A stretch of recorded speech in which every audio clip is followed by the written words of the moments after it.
Hi, and welcome to our first user story recorded for YouTube and podcasts. Source elements.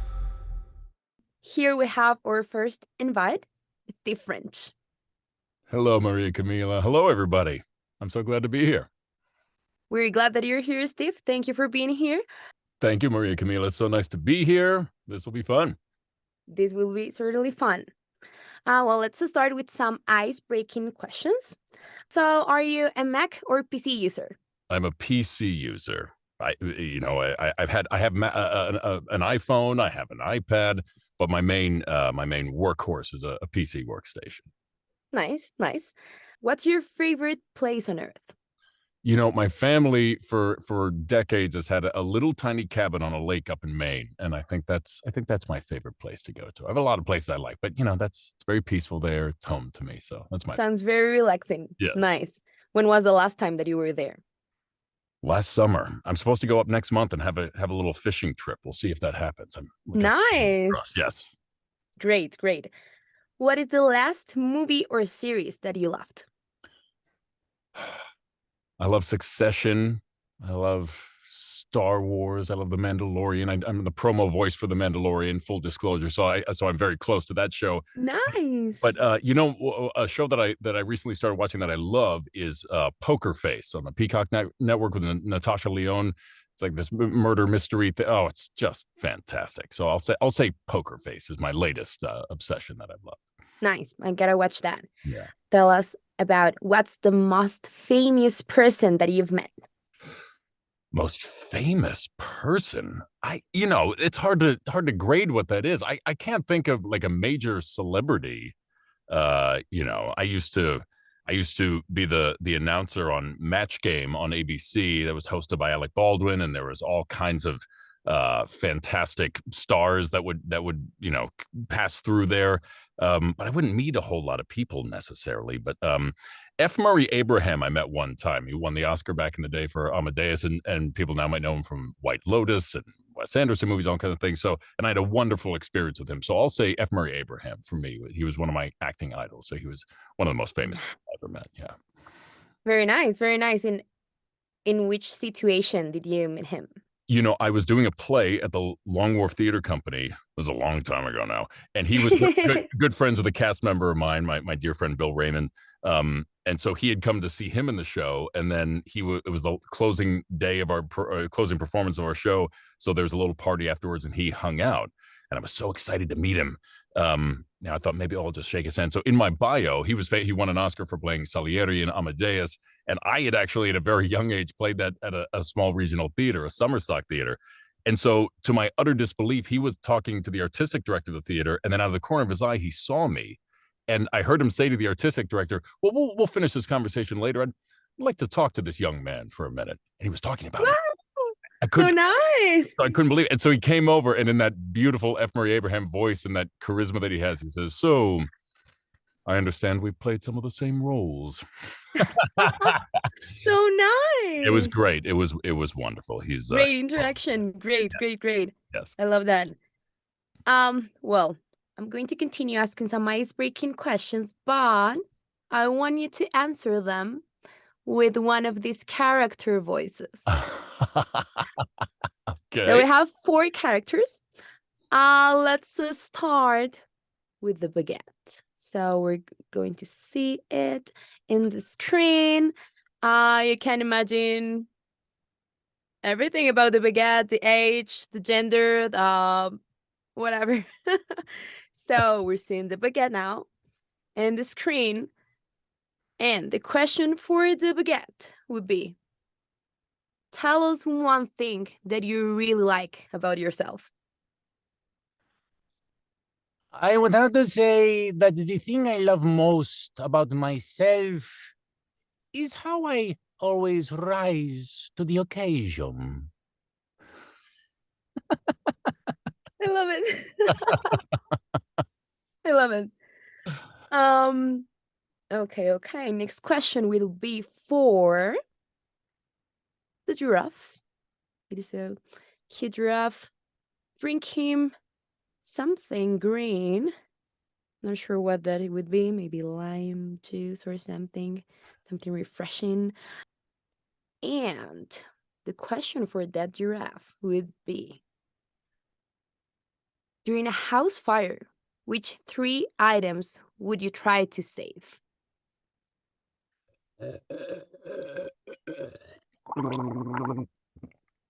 Well, that's hard.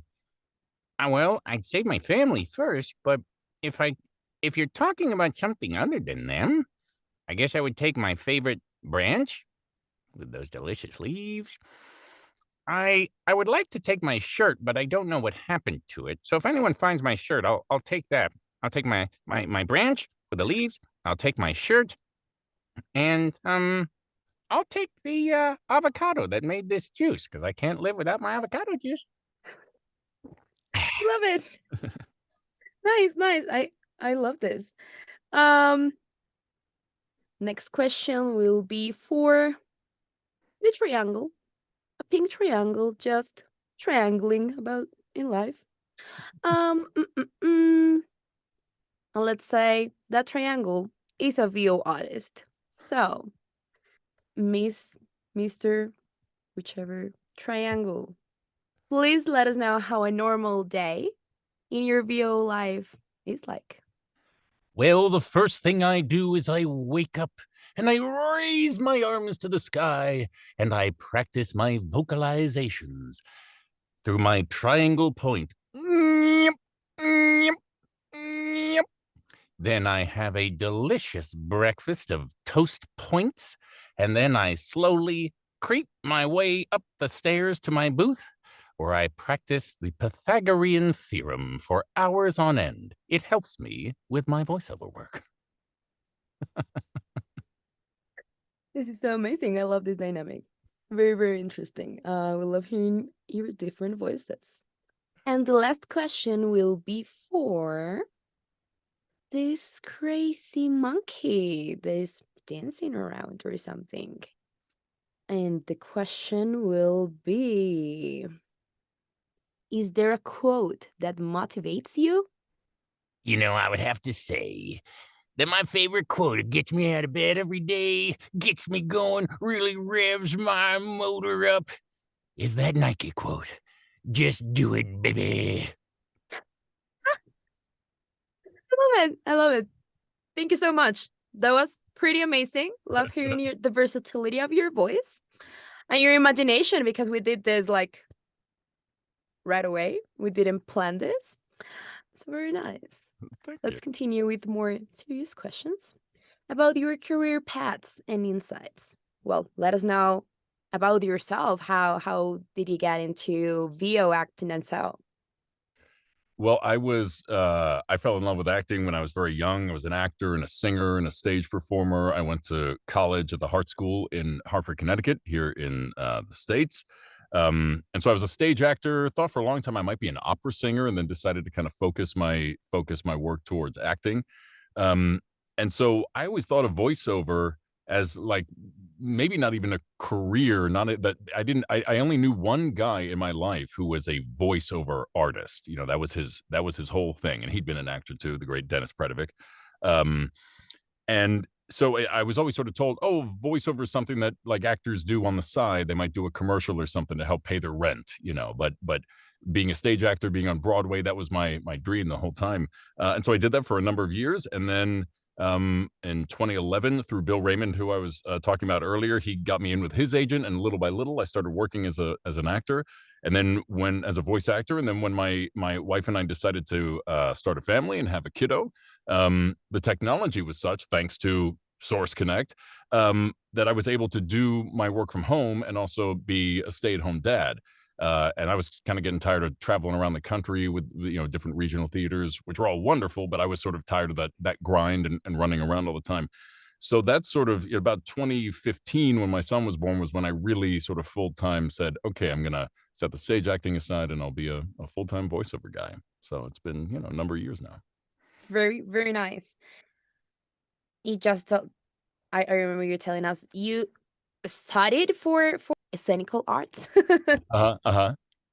Did you study for it? I did. I got a BFA in theater arts, and so I studied, in new works and Nice. classics, and studied Shakespeare in England for a Uh-huh. semester. And then when I graduated from school, I actually started a few years after I do some plays here and there, and then an old director friend of mine started casting me in musicals, so I started singing again. I'd sort of set the singing aside, and so I picked up the singing. So that was how I sort of got my acting career going again, was by being in musicals.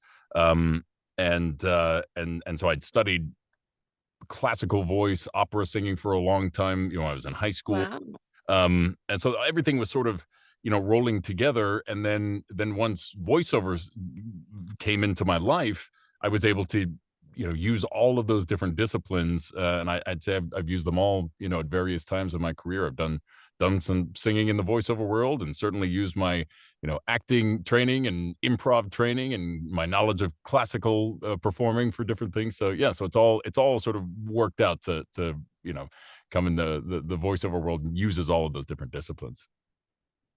Okay, very interesting. Thanks for letting us know about everything that you have studied and what lead you to this point of your career life. Um, so let's continue. Do you have agents? I do. I actually have three different offices that represent me. So I'm represented by the wonderful Access Talent in New York for commercial, and then SBV on the West Coast of the United States, based in LA. And they handle all kinds of things: promo, narration, video games, animation. And then I'm also represented by my managers are ACM. And so they have a hand in a little bit of everything. So we all kind of work together, all three of us. It's like this three-pronged representation arm for Team Steve. Nice. I wouldn't be where I am without them. Every office has helped me in immeasurable ways to grow my career and find new opportunities. So I wouldn't be doing any of this without them. Like I guess that's the importance of it, but if you could resume it in a phrase, what is the importance of having an agency or Well, an agent?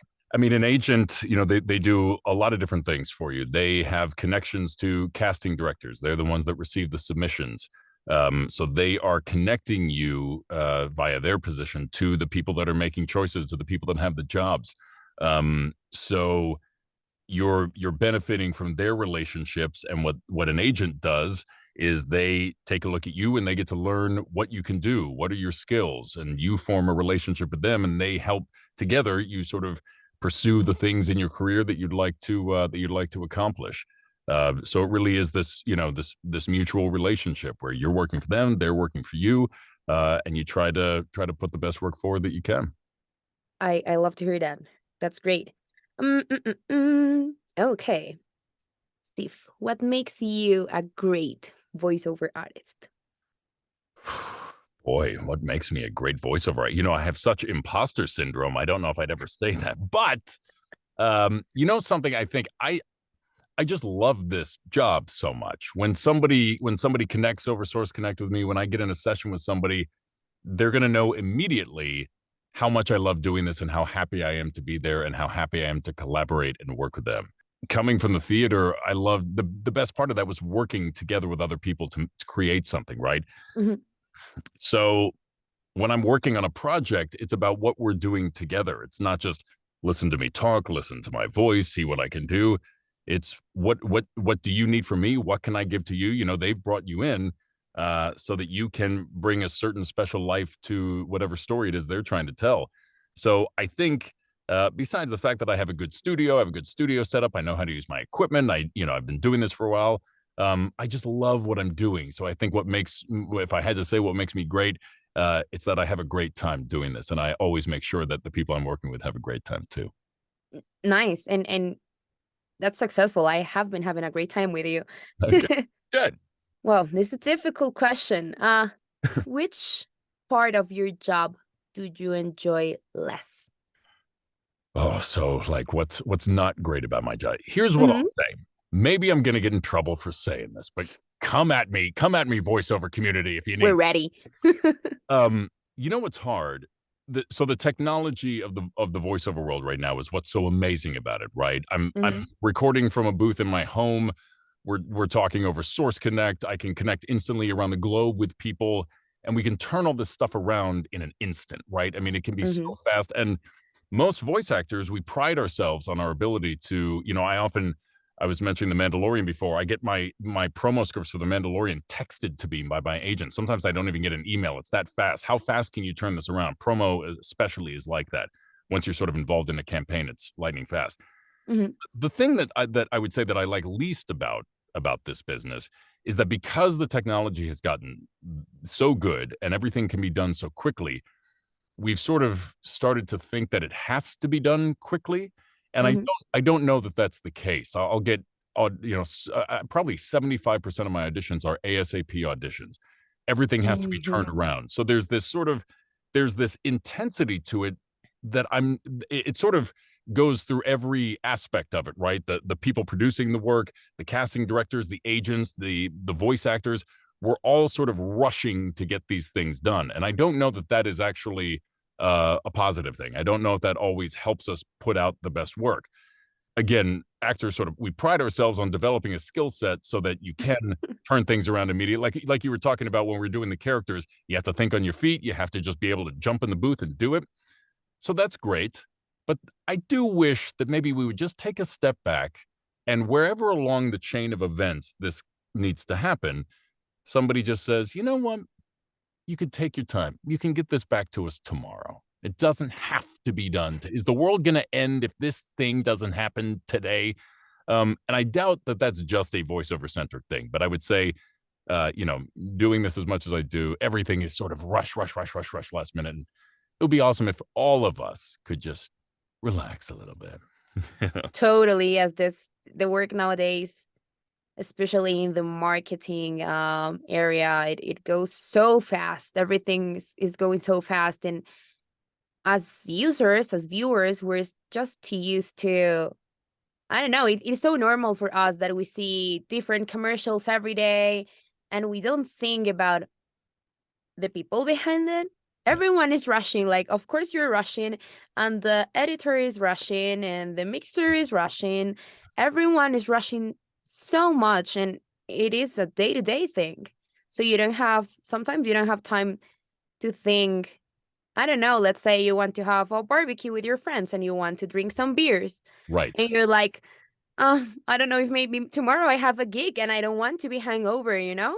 So you have to adapt your life for that. Yes. So yeah, this is an invitation for everyone to take it easy. Yeah. Yeah. If we Yeah, can. Yeah. I, yeah. yeah. There must be some situations where you can take it easy. Right, and exactly like you say, I mean, that if there's something that's sort of a down I mean, I have, like, the greatest job in the world, right? But the Mhm. so the downside is exactly that thing that you bring up. I mean, I've got a young son, and I can't tell you the number of times that I've, bundled him, been busy with stuff, he's been at school or something, we wanna try to just go to the playground or something for a bit. Mhm. You get everything that you done that you have to get done at home, and you bundle them up, and you get them in the car, and I'm about to turn that key, and then my phone goes, "Bling." You're needed for a last minute thing. We need you right away. We need you. And then, okay, No. take the son out of the car, put him back in the thing, but about, um, so there is that balance that's hard to strike. And, when you really need it, when you need a week away, when you need a break in the summer, when you just need, you book that time out and you stick to it and you Mhm. say, I'm not picking up the microphone for the next 2 days, 3 days, 5 days, whatever it might be. Mhm. Um, and then when you're ready to work, you're ready to work. And my booth is right here. And I've recorded things in the middle of the night. I've recorded things first thing in the morning whenever they need me. So you figure it out. But it just would be nice if we all sort of just turn the dial down just a little bit, just to all down the line. So, but I guess Yes. my final thought on that is, of course, if I have clients and I've become friends with so many of these people, if they need me to do something, if it will help them out, then of course I'm going to want to jump in the booth. I'm rarely gonna turn somebody down and say no, because I know that they're dealing with something on their end too that's been hard to get. Totally. So yeah. Yes, yes. You have told us about um projects that you have worked in, but what would be your dream project? So like a dream voiceover project. I guess, I would love to do more animation, certainly. That's sort of the one area that I haven't gotten to be into. But interestingly enough, I'm a big baseball fan. I'm a big Boston Red Sox fans here in the state. Hmm. And although I would never want Joe Castiglione to not be the play-by-play announcer on the radio, I would love to be the play-by-play announcer for the Boston Red Sox. That would be it'd be a voiceover job of sorts. That would be my dream job. Nice. So that's it's sort of it's in the realm and a little outside of just being a voiceover guy in the booth. But Hmm. so in terms of like what's a straight up voiceover jobs I would do, probably a cartoon of some kind of lead in like a Nickelodeon cartoon like that, like I grew up watching, like Oh, Ben and yes. Stimpy and Rocco's Modern Life and those things. That really, Uh-huh. something like that would be just a dream. That'd be a dream. Nice. What about a cartoon about Red Sox? Listen, it'd be like the best. I wouldn't even be able to record it. I'd just die of happiness upon hearing it. Explode and that's it. Yeah, yeah. I think you already kind of answered this question, but what drew you to this field? I think honestly, I kind of got to a point. I always loved being an actor, but I realized after a point, I've always. It's sort of weird to say this. I've always been a very shy person. Mhm. Even when you said like I'd like to be on video, it's kind of okay, I'll put myself on video, I guess. But I loved performing, so there's kind of this weird dichotomy that never quite Mhm. made sense. Um, and eventually, I started to realize I don't know if I like being up in front of people so much anymore, but I love using my voice. I love telling stories. So that's really what voiceover meant to me. It was a chance to use my instrument, a chance to do the thing I love, but I didn't have to be up in front of anybody. I didn't have to. There was no sort of spotlight on me. So there's a little bit of anonymity sometimes to being a voiceover artist that I kind of liked. So I think that's probably deep down what drew me to it. Love that concept. You talked to us about one big thing in your life. Like, I think these are the two most important things in your life, maybe VO and someone named Oscar. What does Oscar say about your job? Wow, you've done your research. Oscar, he's my pride and joy. He's gonna be 8 years old in a couple days. He's on the autism spectrum, so sometimes what's interesting about him is he has a kind of unique way of communicating about things. Hmm. What he knows and loves about my job is that if he's home and I have to record, he says, "Daddy has to record again." And that means that he gets to have some iPad time or some TV time while I run upstairs. So that's really what he knows the most about my job is that when Daddy goes to record, I get some iPad time and I get my screen time that I love so much. So that's sort of what he knows. And it's funny. I've been working for Toyota for a long time, and right now I currently have a Toyota commercial that's running on YouTube a lot. And so Mhm. while my son is watching like Blippy or Thomas videos on YouTube, whatever he's watching, my Toyota commercial will pop up and interrupt his videos. And I'll run into the room. I'll say, "That's Daddy. That's Daddy. That's my voice on the thing." And he just goes, "Skip ad," like I don't want to see that's daddy. I don't care. he does. He hears this garbage every day. He doesn't care. Next, get me back to Blippy. Totally. But has it ever happened that he hears your voice and maybe he recognizes it? Like, is this daddy or something?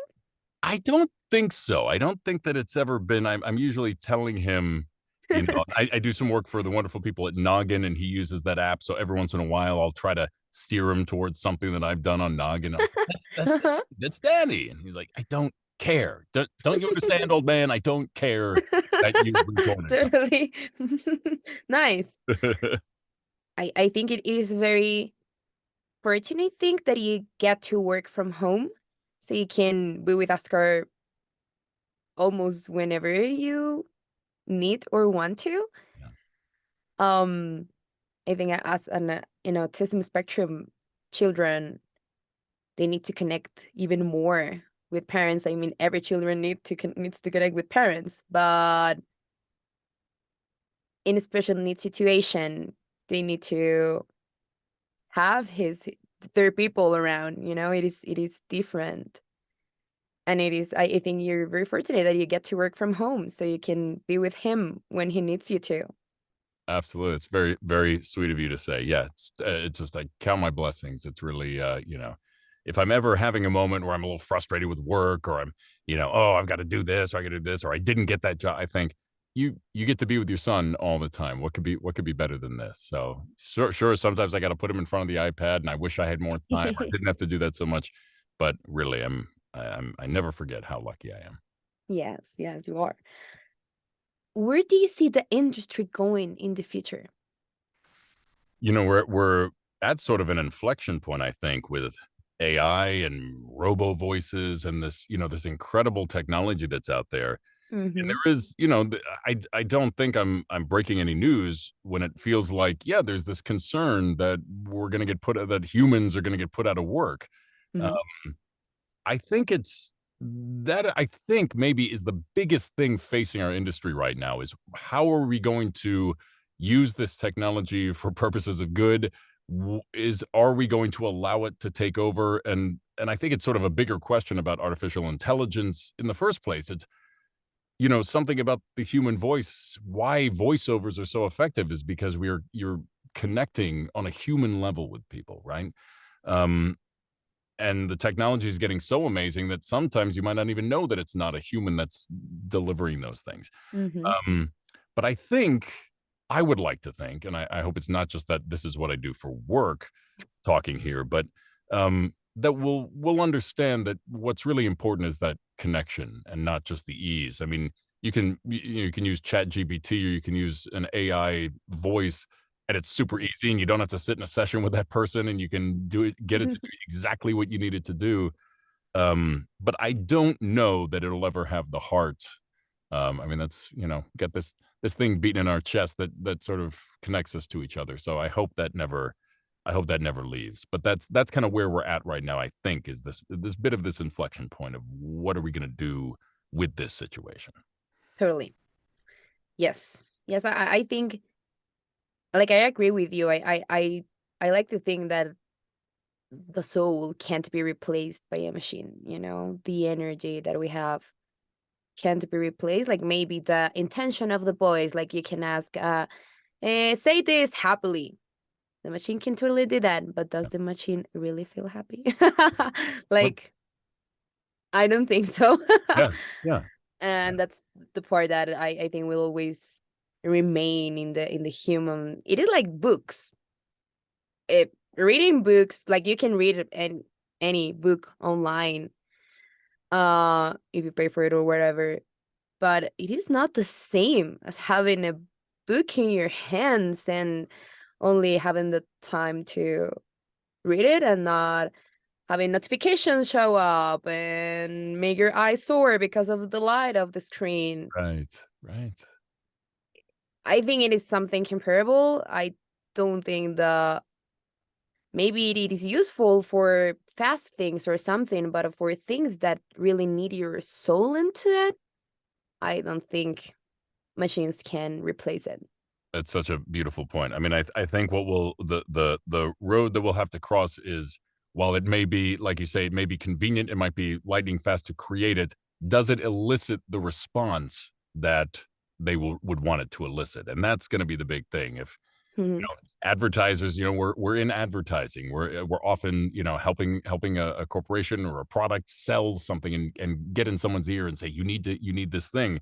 So it will be up to them to see those results. If they're getting the response off of those automated things, then I think that's when we're in trouble. But like you say, I would like to think that that'll be harder to come by.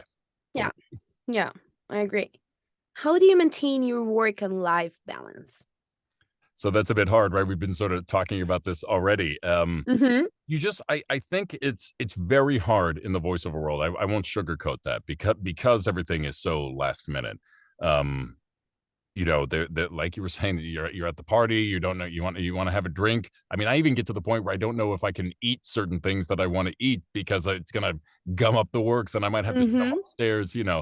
Um, you just have to try to find it for yourself, and I think you have to set some boundaries, and take time when you need it. There is nothing wrong with booking out time with your agents to say, you know what, I'm gonna need this bit of time. And Mm-hmm. I would say probably 99% of the time, unless you have a real jerk for an agent, they're gonna understand. And Sure. the idea is like if you need me to be as available as possible and to give you the best possible work, then every once in a while I'm going to need that little bit of time too. Um, but in terms of like when I'm not working, working it can be kind of hectic and it requires a lot of focus. And I'm, now that we're all in our home studios, we're also our own engineers and our own directors in our heads and doing all that.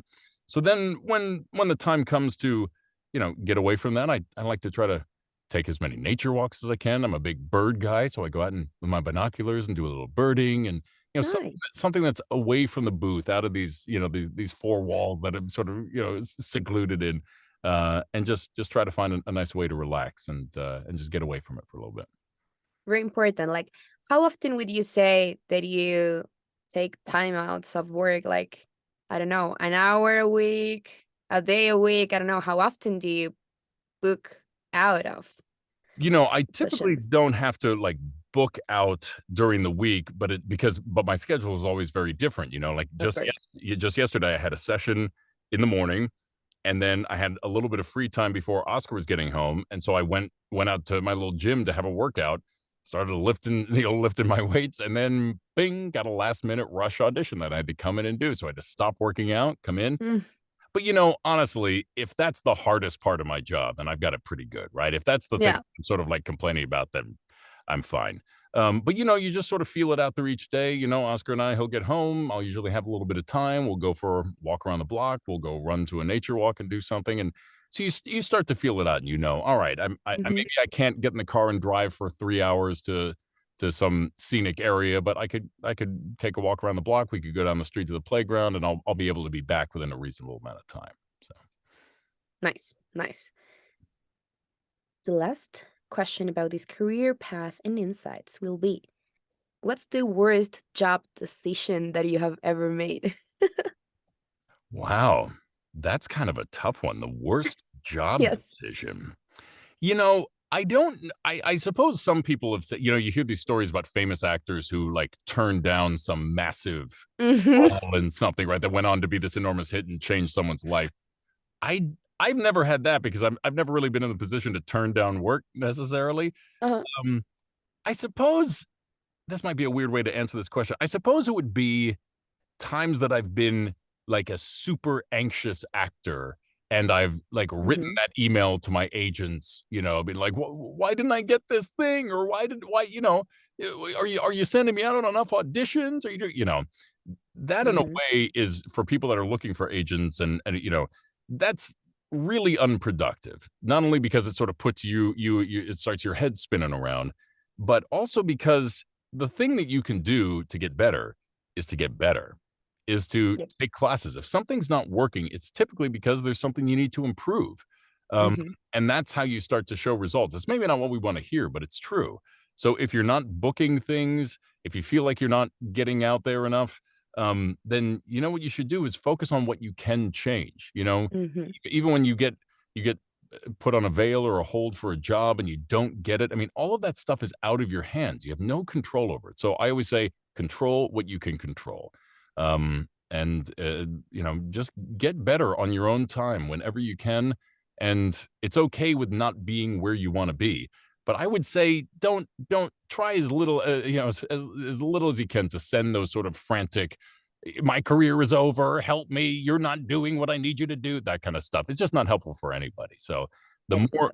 more onus you put on yourself to take responsibility for your career and the career path you're taking, then you'll be good.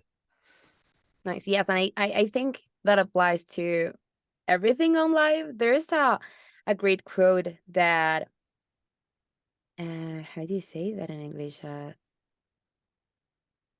Theo Priest. How do you say something that studies gods? Uh, A theologist, I think. uh-huh, uh-huh, uh-huh. A theologist said it, and it speaks. It is like a prayer for God, but I think it applies for everything. And the quote says, "God grant me the serenity to accept the things I cannot change, courage to change the things I can, and the wisdom to know the difference." Yes. And I think that applies, of course, for the job or for everything in life. Like, you need to take accountability of things you do. Like, yes, be responsible of what you can be responsible about. Yes. And be in peace with the things that you cannot take control of. Yes. Very Absolutely. nice. Yes. Beautiful quote. Okay, so let's talk about the home studio and remote recording. I know the answer will be yes, but do you have your own studio? And when did you start building your own studio? How did it grow? It's very funny. It's come a long way for sure. The first thing I had for a home studio, I met with an agency with Access. This is 2011 now, and I had no idea that they were doing auditions from home. That at that point, it was sort of just starting to be a big thing where they were sending you auditions. Usually, it was all in person. Um, so they said, you know, do you have a microphone? Do you have anything? And I didn't. And I said, oh Mhm. yes, of course, yes. Oh. So I ran out and got a cheap microphone, you know, and set it up on a stool, and no care for acoustics or whatever. Just and then I think from that I graduated to a large cardboard box that I put the microphone in with some foam around the side, Mhm. and I lived in this small apartment with my wife at the time, and my wife, she's still my wife at the time. We lived in this apartment. Uh-huh. And so it was this kind of, we didn't have very much storage space, but I cleared out enough stuff that I could cram myself. And the closet was literally like, I mean, you could see on this, I mean, it was like this, like, the walls are right here. I kind of do my stuff like this, and I had the microphone set in front of me. And then we moved, and I graduated to a slightly larger closet, and then, like a Harlan Hogan porta booth, which is the same idea, that like box Mhm. with foam inside. And then I guess it was about 2016, I found this Whisper Room on eBay. Somebody was selling it. They'd had a music studio that they were shutting down, and they had this booth.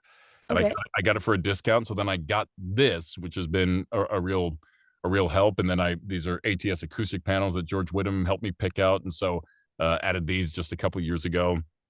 Um, and actually, this Sennheiser 416 mic was the very first mic that I got, because when I started working with my agent, by a miracle, the first audition they sent me out on was a promo campaign for NASCAR on ESPN, and I booked it somehow, just pure beginner's luck.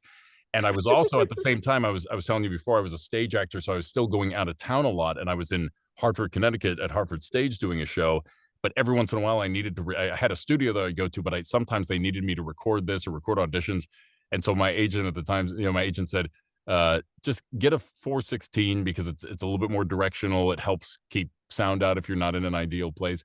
So I've had this microphone now for 12 years, and I've recorded, probably 99% of everything I've recorded on this microphone from home. And then I've got, like a UA Apollo interface. I've got a beautiful John Hardy Jensen twin servo 990 preamp. So I got a decent setup and a PC workstation. So that's sort of how it's all grown together. Nice. And where is that located in your home? Is that in a room, in a big closet? It's in a room. It takes up most of the space in my office, upstairs. This big heavy booth. I feel, it's not, but I feel like the floors are sagging beneath it. It's so heavy, so it's upstairs, and I have a little room, and would I love a big fancy studio that's all its own room or something? Of Mhm. course, but this is great. I'm very fortunate. Nice. No, it sounds awesome. That's good. That's good. That's what we hope for. Yeah, the Yes. best compliment you get is when you've done a session with somebody, you log in and they want to test things, and they say, "Oh man, you sound great." I mean, that's the biggest compliment you can get. So Totally. Nice. Do you only record at this location, or do you sometimes record, I don't know, you're vacationing, you are in the main house you told me about? Mhm. Do you record somewhere else? I do sometime. I would say like 99.9% of everything, especially since the pandemic, has all been from here. I think Mhm. last December, maybe or January, I had one video game session that I went into the city for, and that was my first session in the city in 3.5 years or something. Wow. But other than that, I mean, I used to record in the city quite a bit, and I would go into town, but now everything is from here.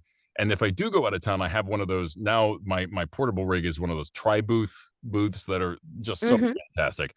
Um, and so I use that, and I set it up, and I bring my microphone with me, and I have a couple interfaces that I use depending on how what I'm going to need. Um, and actually, last summer, we went on vacation. I took the tri booth with me, and I didn't get to every audition, But I thought, well, if I have time at night, I'll hop in the booth.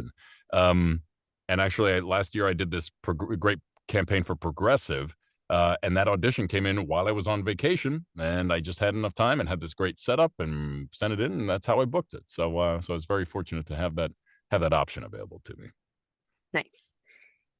Which kind of services do you offer in your studio?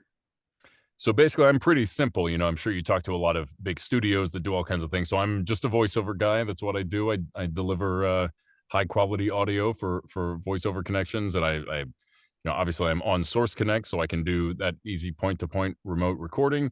But I also, you know, I can edit my own files. I can upload them. I can send them where you need. So I recently had a 2-year gig as the host of the Unsolved Mysteries podcast, and all that was done on my end. So we recorded via phone patch.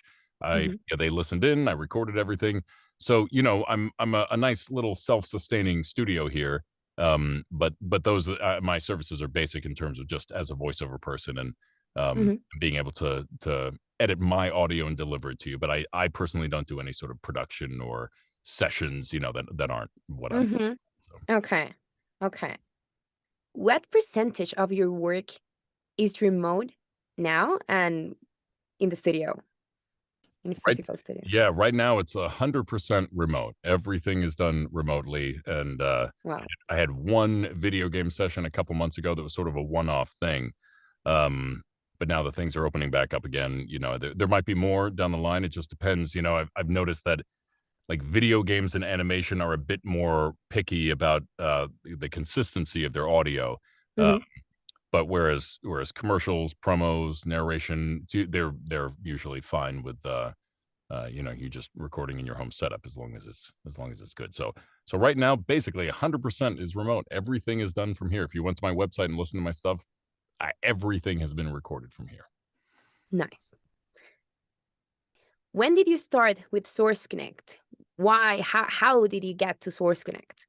You know, the first Source Connect session I ever did was, I think it was 2016, and I randomly got this a promo campaign for a show on Fox, and it was a very last. I'd done the audition, and then crazy last minute, like I was in the city doing a rehearsal for something.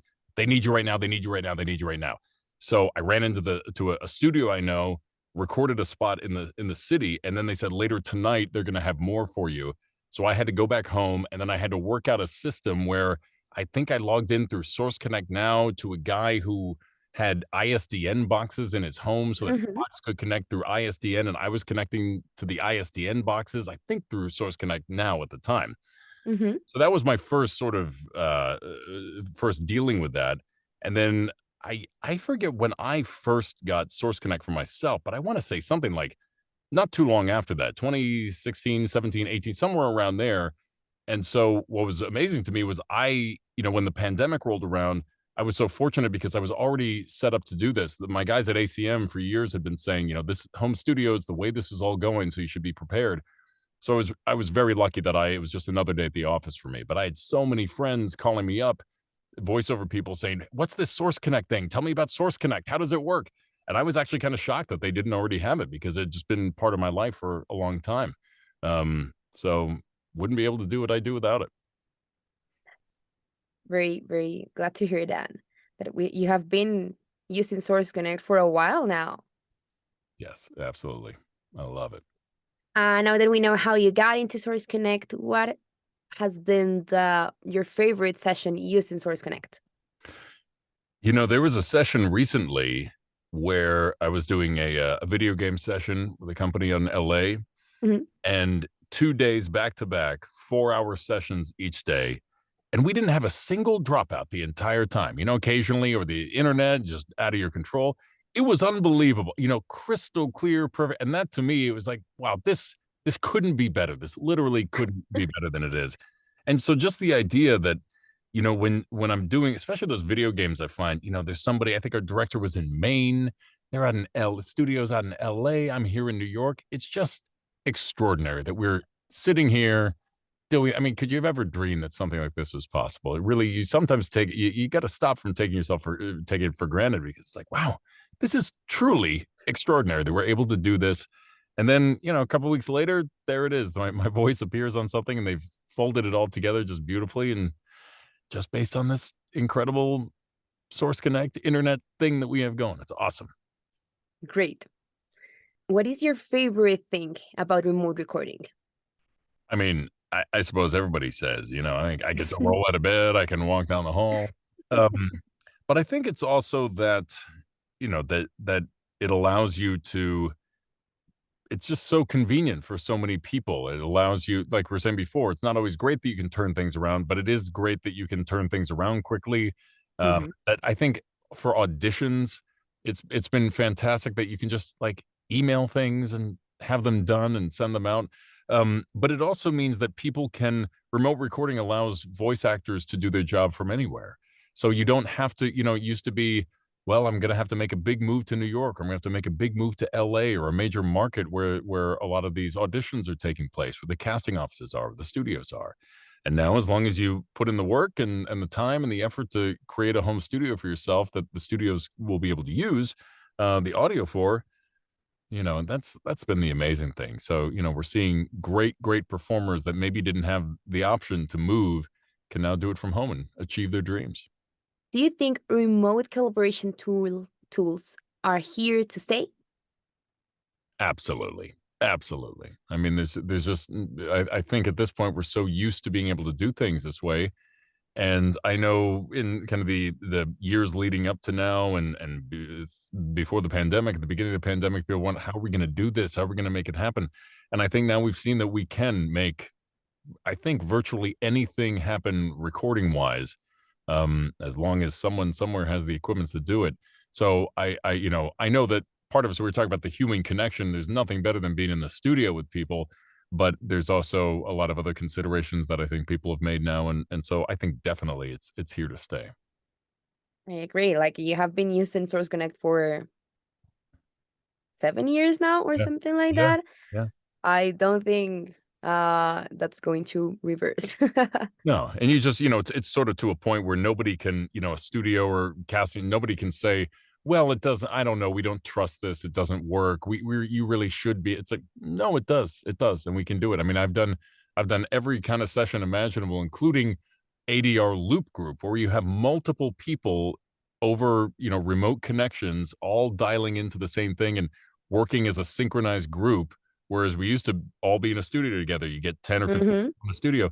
And so even stuff like that, where I thought, oh, I wonder how this is going to work, has worked seamlessly. So yeah, it's here to stay.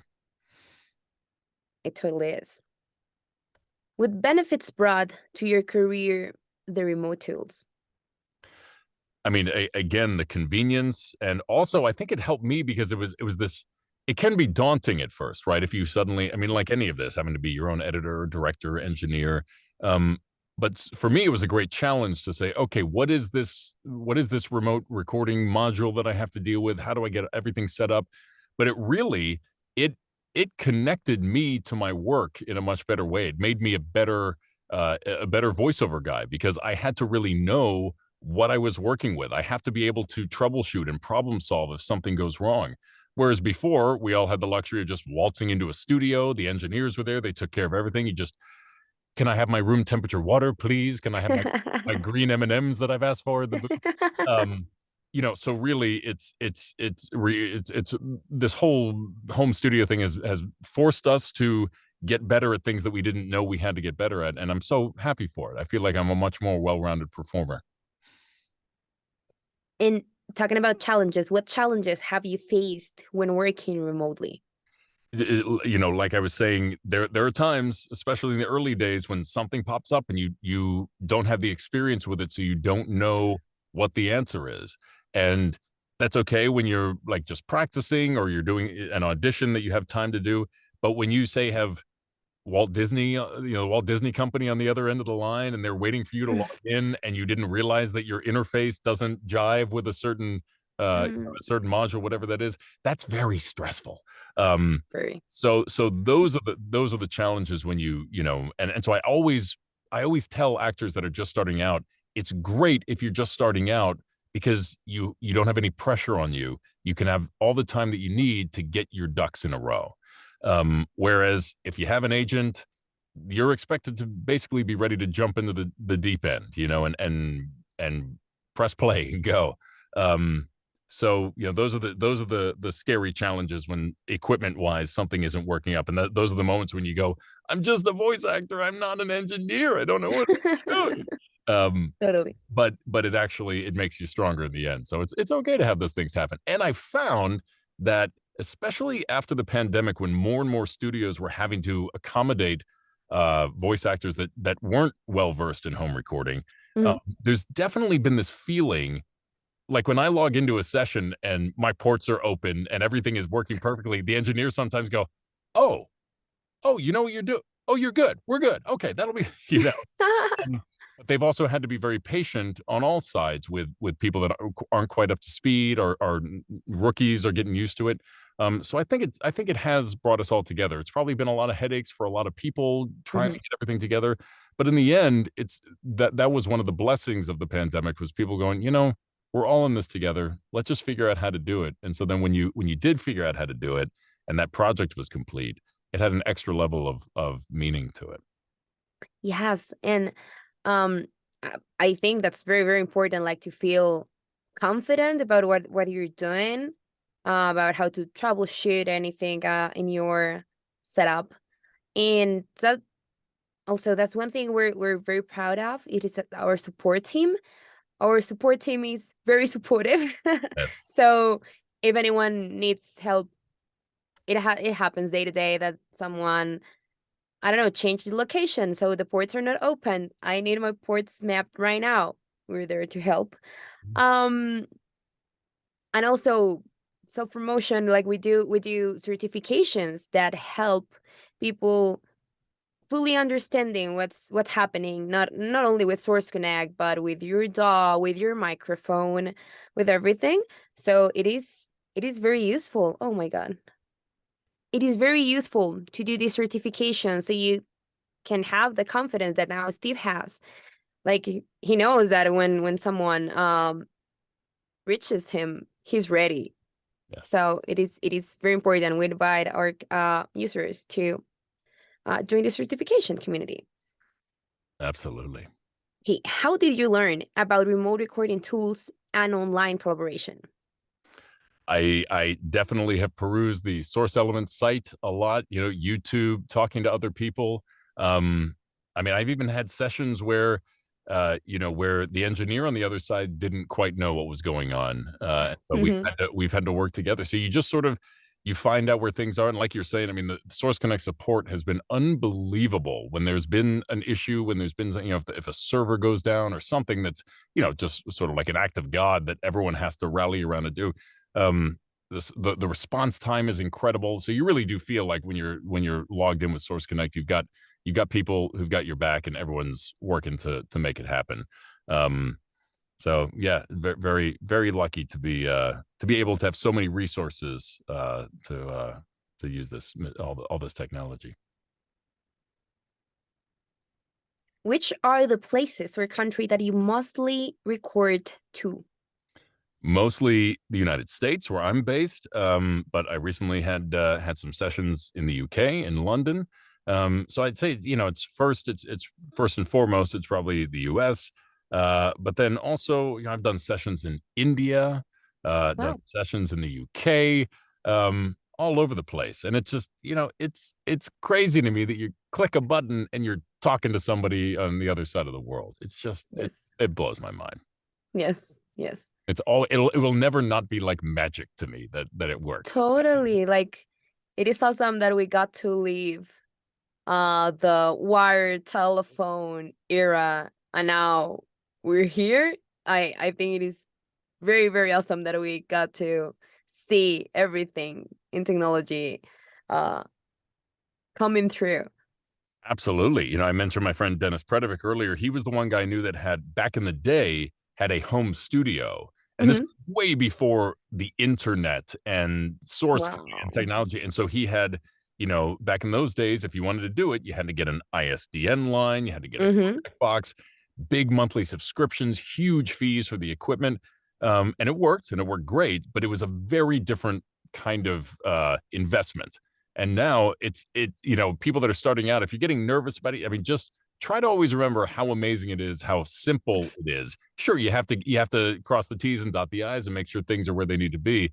But the fact that you can, if you have a good hardwired internet connection, you can be point to point with the studio is amazing. Really, we're very lucky to be doing this in this time. We are. Let's talk about industry, diversity, equity, and inclusion, something that is very important for Source Elements.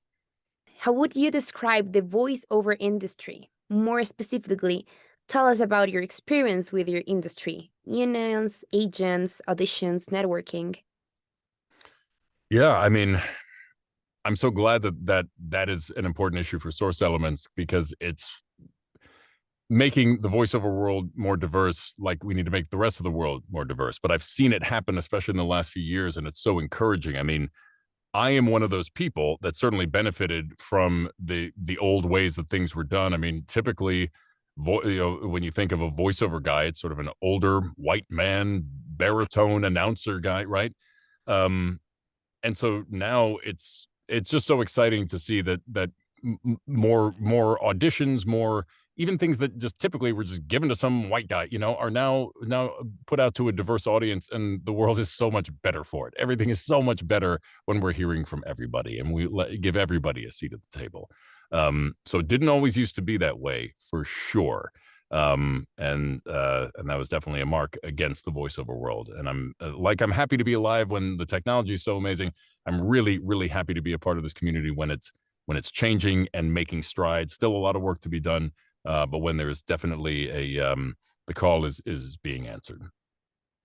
Yes, and I was thinking, part of good thing about the anonymity Mhm. being behind the mic is that nowadays it is not that important how you look.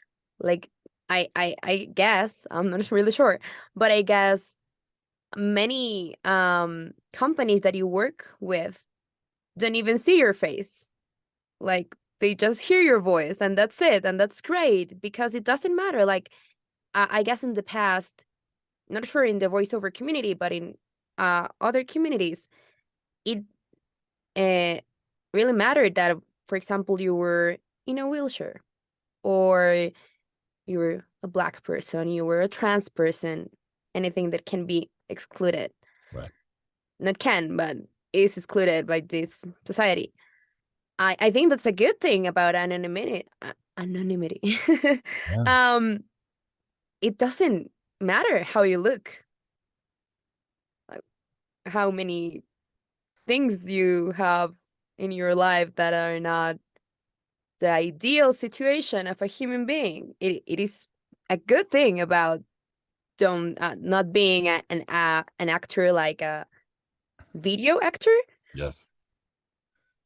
I never thought of that, and I think that's very, very great. Yeah, that's one thing that draws so many people to voiceover. I mean, when Totally. I was on stage, I could only kind of be one sort of type of guy. I mean, you can Mm-hmm. have costumes, you can have makeup, but with your voice, you can do so many things. So, Mm-hmm. so that's wonderful, because everybody can sort of explore that. But what's great is that now it does feel like there's much more of a push to get everybody involved doing that. So let's Yes. keep going. Let's keep going. Yeah. What would you like to change about the community, if there's anything that you would like to? I don't know that really within the community there's a whole lot I'd want to change, but it's always just like we were just saying, let's just keep opening doors for people that need to get there. I think there is, there's always been this sort of rift or divide between like the union talent, the non-union talent, and that whole world is kind of shifting, as many of us know. But I think it's just always about giving seats at the table. There is room for everybody, and I don't think it helps any of us to sort of fight with each other about who deserves what or what should be there. Let's make this as equitable as possible for everybody, so that we can all make a living doing this, and we can all work, and people can achieve their dreams, and all work together. Yes, yeah, there's a space for everyone. How's the voiceover community around you? Do you belong to any platform, community, group? I don't really, but I have to say, I don't really belong to any. I know there are a lot out there, and I think if I had more time on my hands, then I probably would join up with some of them. But I have a lot of friends on LinkedIn and social media, Mhm. Instagram and Twitter, um, and I've always been so happy to see how supportive it is. It's a very, for the most part, it's a very happy, loving community. You post something, and people are supporting each other to do it, and I think to me, I've noticed there's a lot, like as a stage actor, there seems to be a lot of competition inherent in that. And maybe it's because it's so anonymous and, I don't know, there seems to be more work available for people. I've just noticed how supportive it is. There's nothing better than getting messages of support when you've posted something you've worked on, and giving people support feels so good too. So always reach out to the people around you and support them. And whenever I take a class, a group class, I used to kind of eschew, going to class or sitting in class again. And I love it whenever I have the time to take a class and be with the group and see other artists learning and growing and being vulnerable and admitting that there are things they need to work on. It's so special. So yeah, very proud to be a part of this community for sure. I love to hear that. What's your perspective on diversity, equity, and inclusion in the industry at the moment? Like I said, it's getting better. I've always been somebody, and people that have looked like me and sounded like me have always benefited from, inherent biases in the world. So, something that I make sure to do is always, if you get an audition and often there's a celebrity reference, a prototype that they're looking for. If all of those celebrities say are African American, if you're a white guy, don't do that audition. It's pretty simple. They're not looking for you, and you just don't need to add your voice to the mix if they're clearly not looking for you.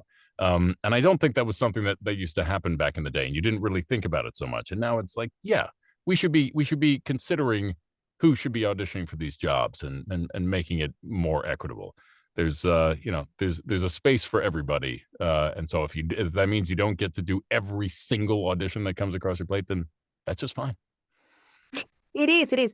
I like it happens, for example, in TV, in media, that I see people acting in for example, a trans person role, and the person is not a trans person. Like, what? It doesn't make sense. Like, there are a lot of any like blank space people looking to do that. So if, for example, the character is a black man and you're going to do the dubbing and you're white, why auditioning for that? You don't have a black voice. Like, Right. Yeah. leave a space for everyone. Yep. Yeah. There's plenty of room for everybody. Yep. Okay, so the last part of this amazing interview that we've had, advices to VO artists and people in the industry. So, how would you describe your job to those who want to know about it? I guess I would say, I would say the thing about being a voiceover artist, everybody knows you're kind of talking into a microphone. But it really is, voice acting is acting, right? Voice acting is acting is acting is acting. So if you've never taken an acting class before, take an acting class. If you've never taken an improv class before, take an improv class. You're a storyteller. You are creating a character.